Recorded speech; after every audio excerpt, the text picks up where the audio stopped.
Esas dos Españas siguen ahí. De mejorar aquí la situación es en las pequeñas cosas. La ilusión por mi trabajo. Siempre tuve fe, siempre me ha ayudado. Me gusta llevar nuestra bandera al mundo entero. La familia es lo que cuenta. Seréis como dioses. Su amor te enseña a amar. El futuro es lo importante. Palabras a medianoche, con Jesús Fonseca.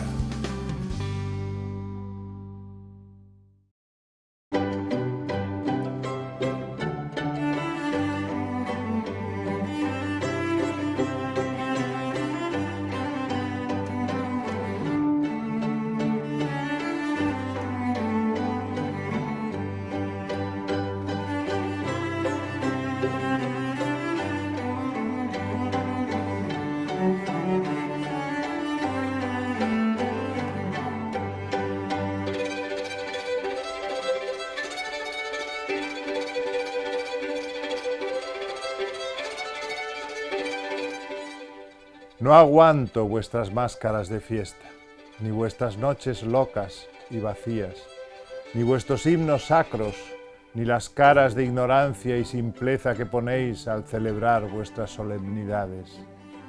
No me invitéis a nada, nunca iré a vuestras reuniones gastronómicas ni a vuestros parties desequilibrados. No quiero oír el son de vuestras voces maliciosas, ni el ruido insoportable de vuestros instrumentos. Solo quiero que la justicia y el derecho fluyan para todos nosotros como el agua en torrente perenne, como un río robusto y caudaloso que no vierta su cauce ni una gota en la maldita, parcial e improcedente realidad. Y me invaden tu noche y tu locura. Una velada de locura. Buenas noches. Es lo que vamos a tener hoy aquí, en Palabras a medianoche, con Luis Alberto de Cuenca. Una de las voces más originales y más hondas también de nuestras letras. Y chiflada, un poco chiflada. Bueno, después de esta presentación, Luis Alberto, no nos puedes defraudar. Una noche de locura. Que no falte, que no falte. ¿Sigues, continúas considerándote más que un escritor, un lector que escribe de vez en cuando? ¿Sí? Siempre. Siempre me consideraré un lector antes que un escritor. Creo que ontológicamente está mucho más arriba, en una escala de valores digna de ser apreciada, el lector que el escritor. Lo que ocurre es que para que haya lectores ha tenido que haber escritores, pero me basta con los clásicos. Ahora mismo lo decías, un poco de chifladura, hay que vivir la vida con buen humor. Eso es como tu santo y seña, siempre lo dices, hay que vivir la vida con buen humor. Es siempre lo gozado, no lo sufrido. Sí, señor, como en mi poema Optimismo. La verdad es que el humor es un constituyente de lo más importante del ser humano. Tanto es así que somos seres humanos porque somos capaces de reírnos. Diría un escolástico que la risa, el humor, es el proprium del hombre. Tu poema Optimismo. Tú tienes buena memoria y buen olvido también, las dos cosas. Tienes buena memoria. ¿Te acuerdas de ese poema? Me acuerdo del comienzo, no sé si voy a ser capaz de recitarlo entero. Dice algo así como: no pienses en el día oscuro, en el día en que nadie responde, en el día en que tienes a un Dios enfrente. Piensa en la otra jornada, aquella en que venciste al enemigo o ganaste en el juego, aquel día feliz en que todo te sonreía. Que tu ejemplo en la vida sea siempre lo que gozaste, no el sufrimiento. ¿Me he acordado? ¿Te has acordado entero? Ya te lo he dicho, que tienes buena memoria. Ya completamente... Mi memoria es una región devastada. ¿Qué va a ser una región devastada? De eso nada. Bueno, nos estás demostrando que todo lo contrario. Pues eso es porque estoy contigo, Jesús, que me inyectas memoria a pasos agigantados. Vivir hasta el último momento, hasta la última bocanada, siempre, siempre con esperanza, con ilusión. ¿A que sí? Siempre con esperanza, a pesar de que tengo un libro titulado Sin miedo ni esperanza, pero lo que hace ese libro es recoger el viejo adagio latino nec metu nec spe, la esperanza es un elemento constitutivo de nuestro yo más hondo y creo que hay que conservarla en la medida en que se pueda, que hay veces en que no se puede tanto. Y ennoblecer lo que estamos haciendo. ¿Cuántas veces te lo he escuchado eso? Tenemos que ennoblecer lo que hacemos. Pues la verdad es que sí, porque nuestra vida cotidiana, nuestra vida diaria, lo mismo que mi batalla por la cultura popular, son algo que no es menor que la gran cultura o que los momentos decisivos de nuestra vida, cuando, qué sé yo, sacamos una oposición o cuando nos dan un premio. No, tenemos que vivir los no cumpleaños, sobre todo, como si fueran una gran fiesta. Ahora que citas esto de la gran cultura, yo nunca he entendido muy bien por qué hablamos de gran cultura, de pequeña cultura. Pues todo es cultura y todo es... Vamos a decir por qué hablan, porque tú y yo siempre hemos defendido la unidad absoluta de la cultura. No hay baja ni alta cultura. Hay buena y mala cultura, en el sentido de que hay escritores que son buenos y que escritores que son malos. Pero, por ejemplo, Drácula de Bram Stoker es una de las mejores novelas que se han escrito nunca y está asilada, diríamos, en la cultura popular. Hölderlin, que tanto te conmueve. Uno de los grandes fundadores de la modernidad, sin duda. Acabó como un cencerro, por cierto, pero gran poeta. Acabó como un cencerro. Bueno, estuvo muchísimo tiempo asilado en un manicomio, sí, y sin escribir nada, porque había perdido la razón por completo. Yo creo que el creador que apuesta de una manera excesivamente intensa por su propia creación, a veces puede acabar loco también. Esperemos que no acaben locas nuestras telespectadoras y telespectadores por escucharnos a nosotros. Yo creo que al revés, que es un acto de raciocinio escucharnos. Lo que permanece... Was bleibt, stiften die Dichter. Exacto, lo fundan los poetas. Lo que permanece, lo fundan los poetas. Sí, Eso pero cuando dice eso Hölderlin, yo creo que no se está refiriendo, por lo menos yo no pretendo que no se refiera a los poetas líricos. Lo que está hablando es de los poetas épicos. Lo que auténticamente permanece es el espíritu popular, el Volksgeist que decían los alemanes en el romanticismo. Homero, el Nibelung, el Lied, el Beowulf, la Chanson de Roland, nuestro Cantar del Cid, esos son los grandes poemas y es lo que permanece mucho más que los bajidos individuales de los poetas líricos desde Safo hasta nuestros días. La cultura, las letras, el arte, las bellas artes, parecería muchas veces que todo eso es de izquierdas, que no es de derechas, como si la cultura tuviera que ser de izquierdas. ¿Qué pasa allí? ¿Que sigue todavía ese debate? Bueno, es una locura, eso es un auténtico disparate. Eso, aparte, ocurre en los países, por ejemplo, como España, en los que ha habido una larga dictadura, diríamos, llamémosla de derecha, pero, por ejemplo, en el este de Europa, la cultura, la intelectualidad, etcétera, no hay nada, se ha borrado por completo la izquierda en países como Rumanía, como Polonia, como la República Checa. Todos los intelectuales son conservadores.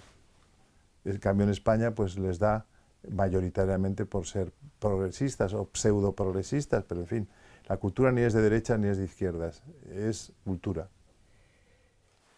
Pero allí aparece, Luis Alberto, el tema del compromiso.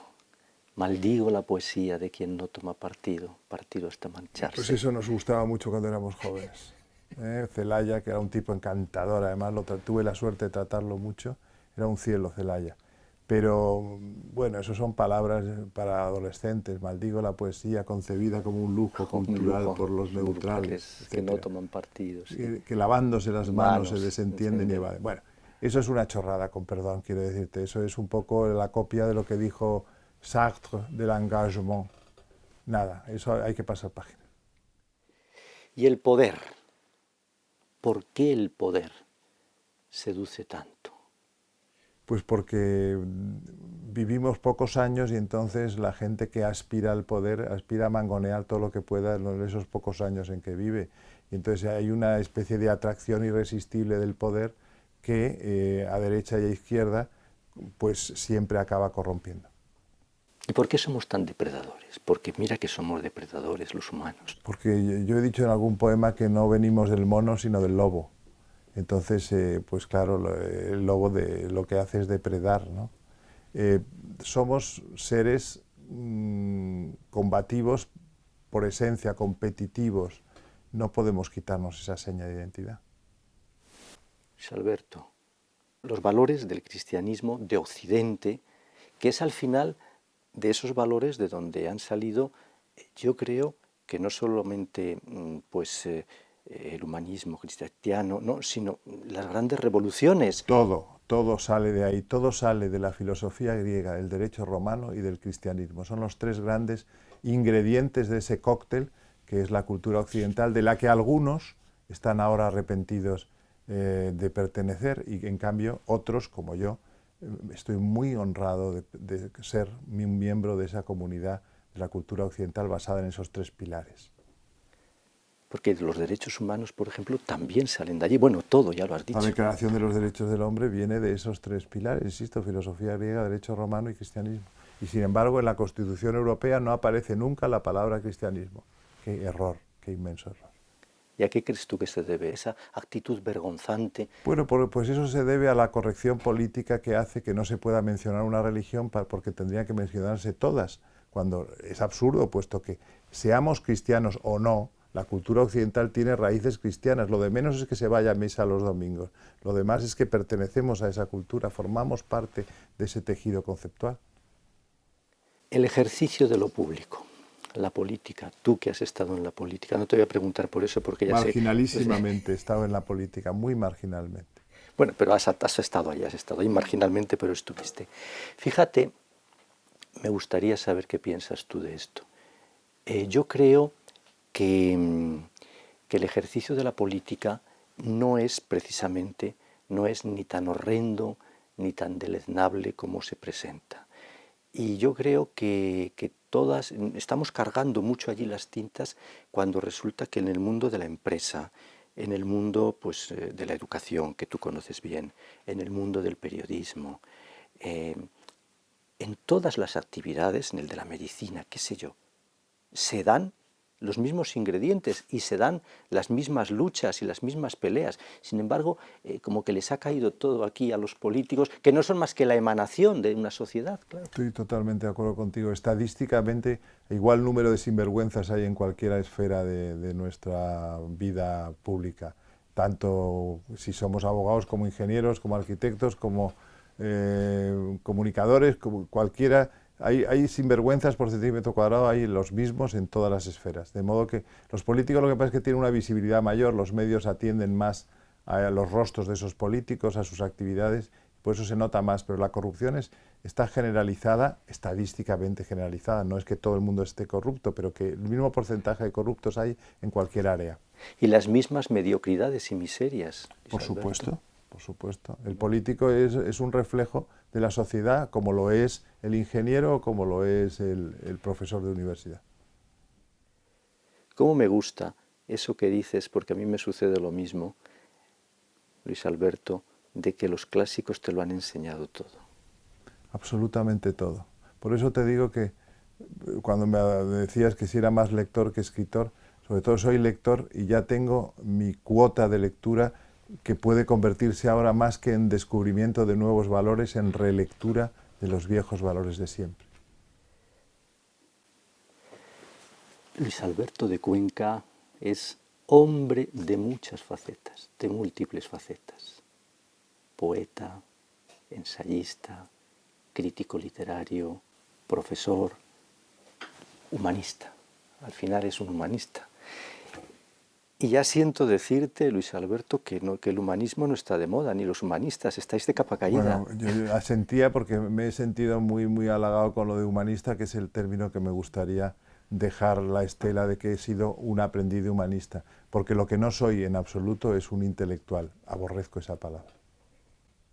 Tú sabes, te voy a contar una cosa que te va a divertir mucho.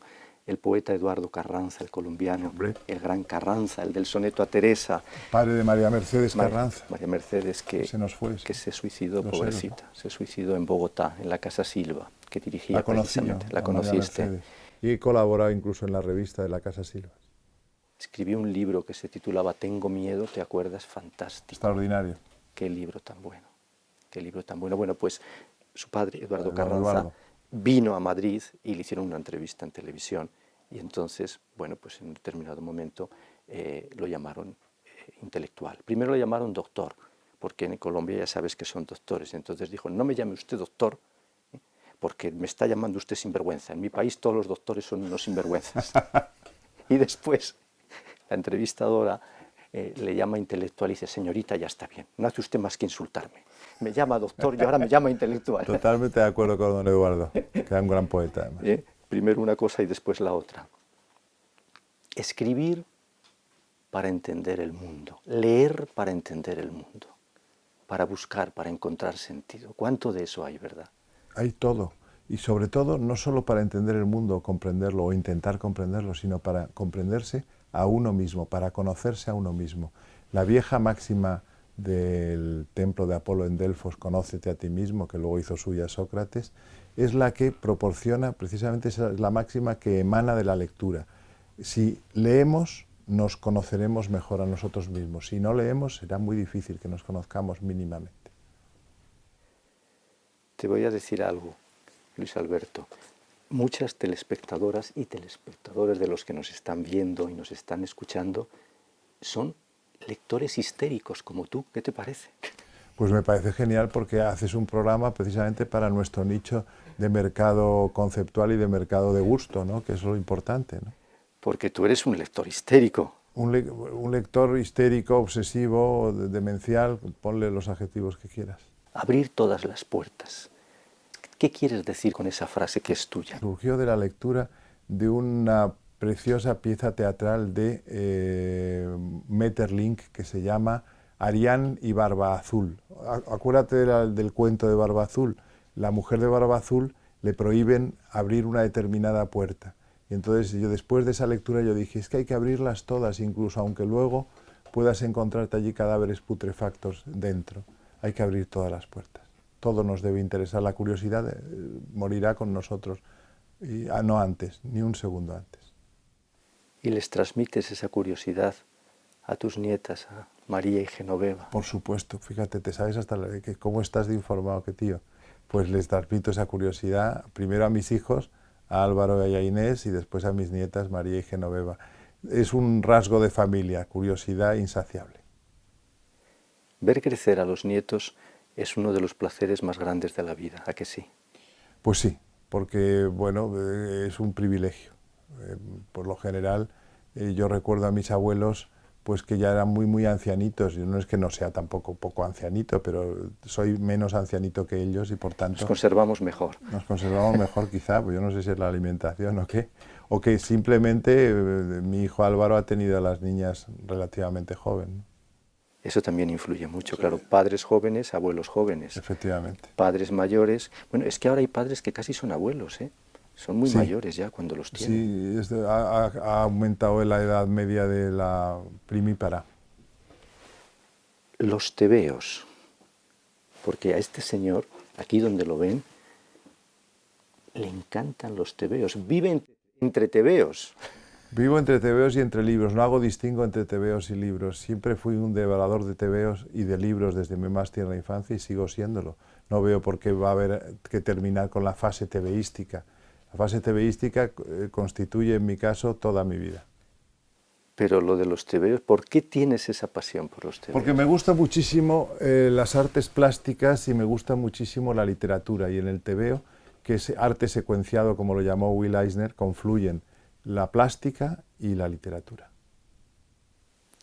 Aquí en este templo de libros, qué hermosura de biblioteca, ¿verdad?, de librería. Es una librería maravillosa, se lo he comentado yo al dueño de la librería, que me ha parecido extraordinario. Lo primero que he visto es la colección Oxford Classical Texts completa, con sus cubiertas azules en el caso de los autores griegos y verde en el caso de los autores latinos, y me ha emocionado verlo. Pues aquí en esta librería de los Miguel, porque el padre y el hijo son Miguel, o sea que lo llevan dos Migueles, podríamos decir. Te pregunto, Luis Alberto, tú que eres gustoso de libros y que te apasionan los libros, a mí me parece que si leyéramos más, tengo la sensación de que las cosas irían mejor, fíjate. Yo creo que la libertad precisamente qué es el anhelo máximo del ser humano, se consigue fundamentalmente mediante la cultura, y la cultura se adquiere a través de los libros, estén en formato papel o estén en formato en internet o lo que sea, da lo mismo. Lo importante es que están. Los libros siguen siendo una presencia en nuestras vidas y lo serán mientras dure la humanidad en el planeta Tierra. Y si nos acompañaran más de lo que nos acompañan, probablemente algunas cosas hasta se enderezarían, quién sabe. Yo creo que un país de lectores es un país en que van las cosas mejor. Lo que hay que decir con tristeza es que España no es un país de lectores. ¿Tú crees que no es un país de lectores España? No es un país de lectores. De hecho, hay una gran crisis en el mundo del libro actualmente, que nos podría perfectamente nuestro amigo Miguel, el dueño de la librería, cerciorarnos de ello y confirmarlo. A Luis Alberto de Cuenca le encanta coleccionar muñequitos, cachivaches. Sí, señor. Me gusta mucho.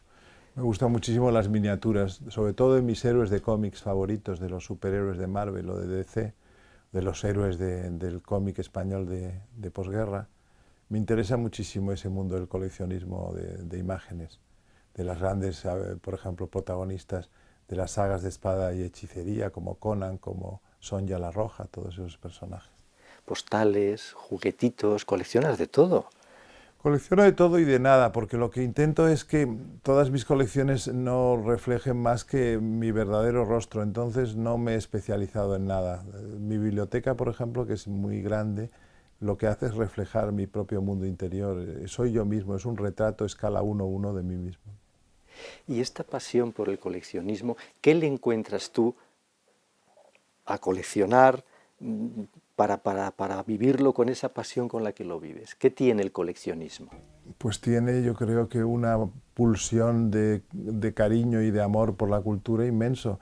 Los grandes países donde ha habido coleccionismo en grado sumo, estoy pensando en los Estados Unidos de América, en el Reino Unido, en Francia, en Alemania, en Italia, España ha estado bastante rezagada a este respecto, son los países más importantes desde el punto de vista cultural. El coleccionismo es una muestra de altitud en materia de cultura. Pues te hemos preparado una sorpresa con nuestras telespectadoras y telespectadores. Te hemos preparado una sorpresa. Qué bien, qué bien. Me encantan las sorpresas. Decía mi padre, ¿sabes lo que decía de las sorpresas? Que eran monjas detenidas. Sorpresa. Una monja detenida. Entonces me has preparado una monja detenida. Te he preparado una monja detenida. Y te vamos a hacer un regalo para esa colección. Qué bien, qué bien, qué bien. Esa colección que tienes. Te vamos a hacer un regalo. Qué bien. Y aquí está. Tiene formato de revista. Es un ejemplar de blanco y negro. La reina de las revistas españolas, del grupo mismo de ABC, de Don Torcuato. Precisamente mi bisabuelo, Carlos Luis de Cuenca, fue el fundador en el ABC de la sección de niños Gente Menuda, y el que le dio nombre. Gente Menuda. Allá por los primeros años del siglo, 1910 y tantos. Y Blanco y Negro fue la revista que sacaba el grupo de ABC, el grupo de los Luca de Tena. Empezó antes que la ABC, es anterior a ABC, es de 1890-92. Y ese ejemplar tiene pinta de ser de época de Co, por las ilustraciones y estoy viendo la contraportada que es de Penagos, divina. De Penagos, es uno de mis pintores favoritos. Una escena de felicidad doméstica, de esas que tanto le gustaban, tan limpias. Y eran tan guapos sus personajes, los chicos y las chicas, eran divinos. Bueno, ¿a qué no sabes de qué año es esta revista? Época de Co, años 20 quizá. 1930. Claro, estando Penagos tenía que ser 20 o 30. Pues me encanta, muchísimas gracias, querido. Muchas gracias. Pues te la entrego. Muchas gracias. En nombre de ellas y de ellos. Y además esta portada es preciosa porque es también como muy infantil y como yo me quedé sin crecer como Peter Pan, pues venga, me gustan las cosas infantiles. Te quedaste sin crecer como Peter Pan, qué divertido. El complejo de Peter Pan es el niño que nunca creció, ¿no? Eso se dice en latín el puer aeternus, ¿no? Sí. Bueno, pues yo me gustaría ser de mayor puer aeternus. Hay un libro que salió no hace mucho de algún psicólogo que se titula así precisamente. Bueno, me temo que el psicólogo pensaría que es un disparate quedarse en la niñez, pero en fin. ¿Tú crees que no es un disparate? Yo creo que no es un niñez? disparate, que debemos ser siempre niños y que disfrutar como niños de las cosas, porque al final vamos a morirnos igual, o sea que es mejor morirnos de niños. Disfrutar como niños de las cosas. ¿Qué les parece? Pues vamos a disfrutar. Y para empezar, ya hemos disfrutado hoy un ratico aquí contigo. Y contigo también, y con esta maravillosa revista que me has regalado. Muchísimas gracias por estar con nosotros y a disfrutar como niños. Bueno, y tráeme más veces, que así disfrutaremos juntos como niños. Muchas gracias. Muchísimas gracias a ti. Gracias, Luis Alberto. Y a ustedes, muchísimas gracias por estar una semana más aquí en Palabras a Medianoche. Ya les dije que hoy íbamos a pasar un buen rato, ya que lo hemos pasado, ¿verdad que sí? Bueno, pues nos encontramos en unos días. Hasta pronto. Dame la mano. Hay que cruzar el río para llegar al otro lado, y siento que las fuerzas me faltan. Cógeme, como si fuera un bulto abandonado en un cesto de mimbre que se mueve y que llora a las luces del crepúsculo. Cruza el río conmigo, aunque sus aguas no replieguen su cauce ante nosotros esta vez, aunque Dios no nos asista y una nube de flechas acribille nuestras espaldas, aunque no haya río.